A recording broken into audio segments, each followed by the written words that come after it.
Exercise 2.2 question number 1. Let a is equals to 1 to 14. ये एक set है. Define a relation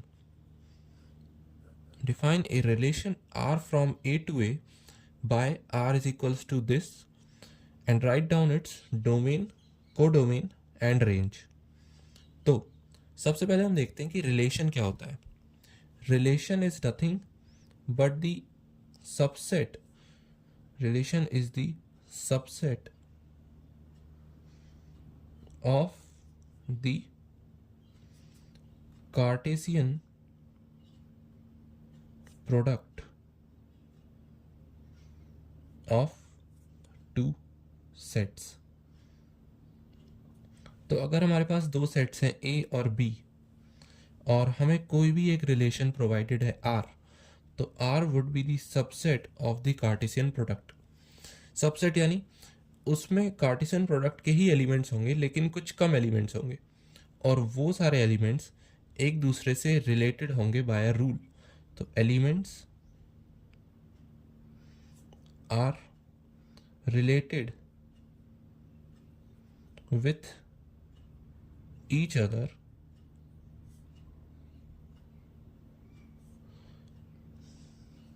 through a rule.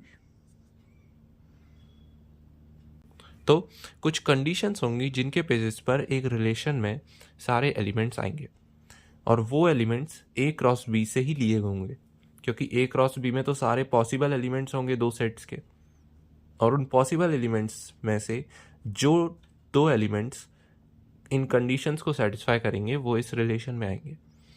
अब domain क्या होती है, क्योंकि हम कह रहे हैं ए क्रॉस बी का सबसेट है ये, तो ए सेट और बी सेट, इन दोनों सेट्स में कुछ एलिमेंट्स होंगे.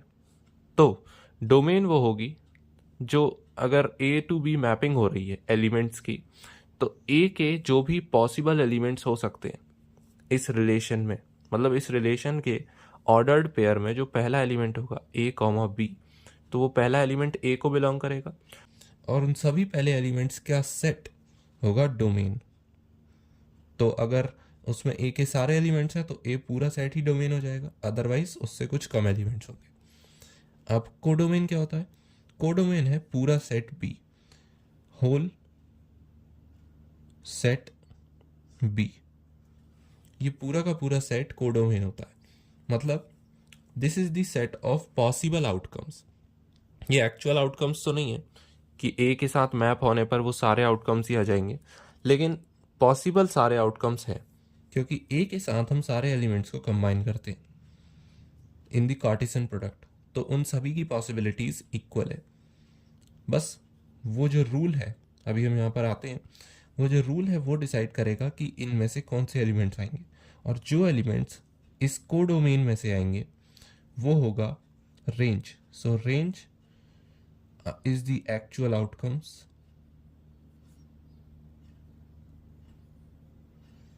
From the set B. मतलब जो एक्चुअल एलिमेंट्स रिलेशन के ऑर्डर्ड पेयर में आएंगे फ्रॉम द सेट बी वो होगी रेंज, और जितने भी एलिमेंट्स सेट बी में होंगे वो होगी कोडोमेन. सो अब हम इसे और भी अच्छे से डायरेक्ट क्वेश्चन से समझते हैं.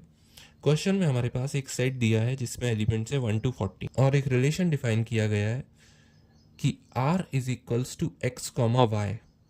ये एक सेट है, रिलेशन भी एक सेट है जिसमें a के साथ a के एलिमेंट्स कंबाइंड है. Define a relation r from a to a. यहाँ पर हमने a टू b रिलेशन देखा था. अब ये रिलेशन a पर खुद ही है डिफाइंड, मतलब a खुद पे ही एलिमेंट्स को मैप कर रहा है. तो a के जितने भी एलिमेंट्स हैं 1 to 14 वो खुद के साथ ही मैप होंगे विच आर 1 to 14. और ये a क्रॉस a, मतलब a क्रॉस a का सबसेट होगा ये रिलेशन. इस रिलेशन में कंडीशंस दी है कि 3x minus Y should be equal to 0 where X Y belongs to a. तो x एलिमेंट ये पहला एलिमेंट है, ये a को बिलोंग करेगा, और y ये दूसरा एलिमेंट है, ये भी a को बिलोंग करेगा. और ये रिलेशन सबसेट होगा a क्रॉस a का. तो a क्रॉस a में पहले हम देखते हैं कि टोटल कितने एलिमेंट्स आ सकते हैं. 14 एलिमेंट्स इसमें है, 14 एलिमेंट्स इसमें है. So 14 multiplied by 14 which is 196 elements आ सकते हैं ए क्रॉस ए सेट में, जो पूरा ये कार्टेशियन प्रोडक्ट होगा, और उसमें से कुछ गिने चुने एलिमेंट्स इस रिलेशन में आएंगे। तो सबसे पहले हम इस कंडीशन को अप्लाई कर कर देखते हैं। We have 3x minus Y is equals to 0। अब सबसे पहले इसमें मैं x की सारी वैल्यूज़ पुट करता हूँ, और उस हिसाब से जो भी y की वैल्यूज़ मुझे मिलेंगी, और अगर वो इस सेट में प्रेजेंट होंगी, तो मैं उन y की वैल्यूज़ को ऑर्डर्ड पेयर्स में लिखता जाऊँगा। तो x की वैल्यू है पहले 1। अगर x को 1 लिया तो 3 into 1 minus why would be 0, तो y की वैल्यू आ जाएगी 3। अगर x को 2 लिया तो 3 into 2 minus why would be 0, तो y की वैल्यू आ जाएगी 6। अगर x को 3 लिया सो 3 into 3 minus why would be 0, तो y की वैल्यू आ जाएगी 9। अगर x को 4 लिया सो 3 into 4 minus why would be 0, so y की वैल्यू आ जाएगी 12। अगर x को 5 लिया तो 3 into 5 minus why would be 0, तो y की वैल्यू आ जाएगी 15। अब ये y की वैल्यू 15 इस पूरे सेट में नहीं है, इस सेट के बाहर चली गई y की ये वैल्यू। तो x मतलब ये वाला पेयर तो इसमें होगा 1,3, क्योंकि ये इस रूल को, क्योंकि ये इस कंडीशन को सेटिस्फाई कर रहा है जिसमें x और y दोनों ही a को बिलोंग कर रहे हैं, और ये इक्वेशन भी सेटिस्फाइड है।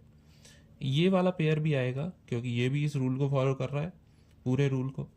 ये वाला पेयर भी इसमें आएगा, ये वाला पेयर भी इसमें आएगा, लेकिन 5,12 इस रिलेशन में नहीं आएगा, क्योंकि वो तो एक्चुअली इस कार्टेशियन प्रोडक्ट में ही नहीं है। 5,15 इस रिलेशन में नहीं आएगा, क्योंकि ये वाला ऑर्डर्ड पेयर तो एक्चुअली कार्टेशियन प्रोडक्ट में ही नहीं है। 15 तो कोडोमेन से ही बाहर चला गया, ये वाले पूरा सेट कोडोमेन था, इसके एलिमेंट्स थे 1 to 14। अब कोडोमेन में 15 तो था नहीं, तो वो तो बाहर ही चला गया, इसलिए वो इस रिलेशन में नहीं आएगा। तो x की 5 या 5 से बड़ी वैल्यू पे हमें y की बड़ी वैल्यू ही मिलेगी, क्योंकि 3 इंटू 5 था अभी, फिर 3 इंटू 6 18, 3 7 ज़ा 21, 3 8 ज़ा 24, तो इससे बड़ी वैल्यू पर हम नहीं चाहते। अब मैं y की वैल्यूज़ को वेरी कर कर देखता हूँ कि हमें कौन कौन से ऑर्डर्ड पेयर्स मिल सकते हैं। सो 3x माइनस y की पहली वैल्यू है 1, शुड बी 0, तो x की वैल्यू आई 1/3। तो ऑर्डर्ड पेयर हो सकता है 1/3, 1 x की वैल्यू और y की वैल्यू। अब ये भी इस सेट में नहीं आएगा, क्योंकि 1/3 एक फ्रैक्शन है और इस सेट में सभी इंटीजर्स हैं। सो ये वाला एलिमेंट इस सेट में नहीं आएगा। 3x माइनस वाई की वैल्यू इज 2, शुड बी 0, तो x वुड बी 2/3। ये वाला एलिमेंट भी इस सेट में नहीं आएगा, क्योंकि अगेन x की वैल्यू फ्रैक्शन में आ गई। बट 3x माइनस वाई की वैल्यू 3 शुड बी 0, तो x इज इक्वल टू 1। तो ऑर्डर्ड पेयर्स बनेंगे 1,3। ये वाला इस सेट में आएगा, क्योंकि y की वैल्यू 3 पर x की वैल्यू हमें इंटीजर मिली और वो इस सेट में प्रेजेंट भी है, तो ये वाला ऑर्डर्ड पेयर रिलेशन में आएगा, और ये हमने ऑलरेडी देख भी लिया था। अब y की वैल्यू को अगर मैं रखूँ 4, तो x की वैल्यू अगेन फ्रैक्शन मिलेगी, ये भी नहीं आएगा। y की वैल्यू को अगर मैं रखूँ 5, देन x की वैल्यू अगेन फ्रैक्शन मिलेगी, ये भी नहीं आएगा। लेकिन y की वैल्यू को अगर मैं 6 रखूँ, तो फिर x की वैल्यू हमें मिल जाएगी विच इज़ 2, 6/3 इज 2, तो ये भी इस सेट में आ जाएगा विच इज़ 2,3, 2,6। ये वाला एलिमेंट भी हम यहाँ पे देख चुके थे। अब हमें ये पता चल गया कि अगर x के साथ 3 मल्टीप्लाइड है, तो हमें y भी 3 का मल्टीपल ही रखना होगा, तभी जाकर हमें x एक इंटीजर मिलेगा। तो मैं डायरेक्टली 7 और 8 को स्किप करके y की वैल्यू को 9 रखता हूँ, सो 3x माइनस 9 वुड बी 0, तो x वुड बी 3। ये वाला पेयर भी हम यहाँ पर देख चुके हैं। अगेन अगर मैं y की वैल्यू को 12 रखूँ, सो 3x minus 12 would be 0, so x would be 4। ये वाला पेयर भी हम यहाँ पर देख चुके हैं। इसका मतलब मैंने अगर x की सारी वैल्यूज़ पे y की वैल्यू चेक कर ली है तो मुझे y की वैल्यूज़ को अगेन चेक करने की ज़रूरत नहीं है, ये ऑलरेडी यहाँ पर कवर हो चुकी हैं। सो हम यहाँ से कह सकते हैं कि ये 4 ऑर्डर्ड पेयर्स हमारे रिलेशन में आएंगे अकॉर्डिंग टू दिस रूल।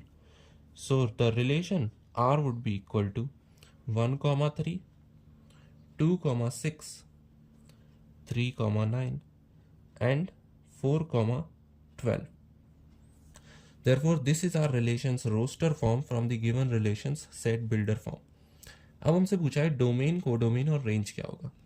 अब डोमेन यानी कि values of the first set in the relation, मतलब फर्स्ट सेट की सारी वैल्यूज नहीं आएंगी, लेकिन वो वैल्यूज आएंगी जो इस रिलेशन में एक्चुअली प्रेजेंट है। तो फर्स्ट सेट के एलिमेंट्स, हर एक ऑर्डर्ड पेयर का फर्स्ट एलिमेंट होगा, तो ये चारों वैल्यूज डोमेन में आएगी। तो domain would be equal to 1, 2, 3 and 4। Codomain the whole set B, तो codomain would be equal to ये दूसरा सेट पूरा विच इज A, क्योंकि यहाँ पर तो B था और यहाँ पे दूसरा सेट A ही है, तो codomain would be the whole set A which is 1 to 14। and range will be the second elements of this relation। तो ये होगी रेंज, मतलब ये हो गई डोमेन, ये हो गई range, domain range, domain range, domain and range. तो रेंज में आएगी वैल्यूज 3, 6, 9 एंड 12। तो एक्चुअली इस पूरी पिक्चर को देखें तो हमने ये सेट बिल्डर फॉर्म के रिलेशन को इस तरीके से लिख दिया, जिसमें ये है था उसका रोस्टर फॉर्म, ये थी उसकी डोमेन, ये थी उसकी रेंज और कोडोमेन ये थी। और एक्चुअली हम यहाँ पर डायरेक्टली देख भी पा रहे हैं कि अगर 3x minus Y is equals to 0 condition दी हुई है तो y should be the multiple of 3, ये हमें पता चल रहा है क्योंकि y है आउटपुट में, y रेंज में आ रहा है और y यहाँ पर 3 का मल्टीपल है जो भी a की वैल्यूज है। So these are the answer of our given question.